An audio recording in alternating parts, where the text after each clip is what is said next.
ہمارا اگلا سوال یہ ہے اذان کب شروع ہوئی اور کیسے ہوئی؟ دیکھیے اذان کب شروع ہوئی اور کیسے ہی ہوئی. اذان کے سلسلے میں بھی یہ آج کے سوال ہیں، بڑے لمبے لمبے سوال ہیں جی کہ اذان کب شروع ہوئی، اس کی ابتدا کیسے کب ہوئی اور کیسے ہوئی.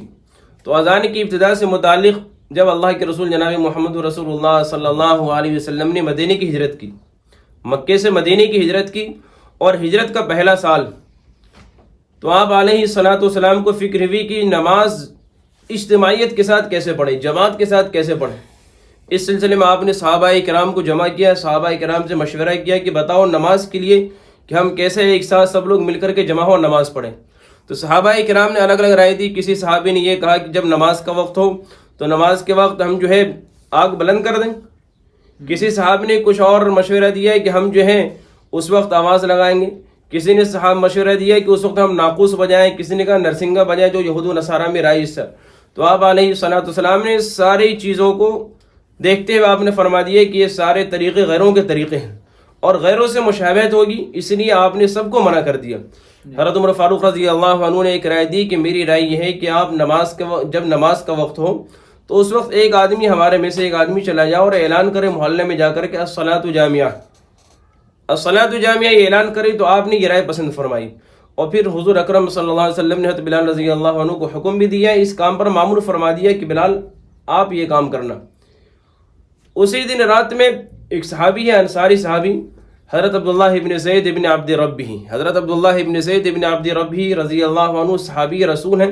انہوں نے خواب میں دیکھا کہ فرشتے انہیں اذان کے کلمات سکھلا رہے ہیں، فرشتے اذان دے رہے ہیں، یعنی فرشتوں کے ذریعے اذان کے کلمات سکھلائے گئے.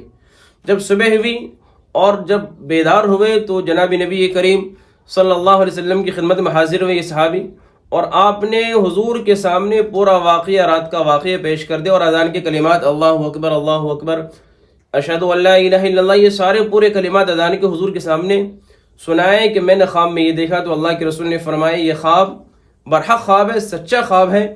اور حضرت جناب نبی کریم صلی اللہ علیہ وسلم نے فرمایا کہ یہ کلمات بلال کو سکھلاؤ، کیونکہ بلال کی آواز بلند ہے اور خوبصورت بھی ہے آواز. ان صحابی رسول کی آواز پست تھی. چنانچہ حضرت عبداللہ ابن زید ابن عبد ربہ رضی اللہ عنہ نے حضرت بلال کو اذان کے کلمات سکھلائے. اذان کے کلمات سکھلانے کے بعد حضرت بلال رضی اللہ عنہ نے صبح میں اذان دی. جب صبح میں اذان دی، حضرت بلال رضی اللہ عنہ کی آواز بھی بلند تھی اور خوبصورت آواز تھی.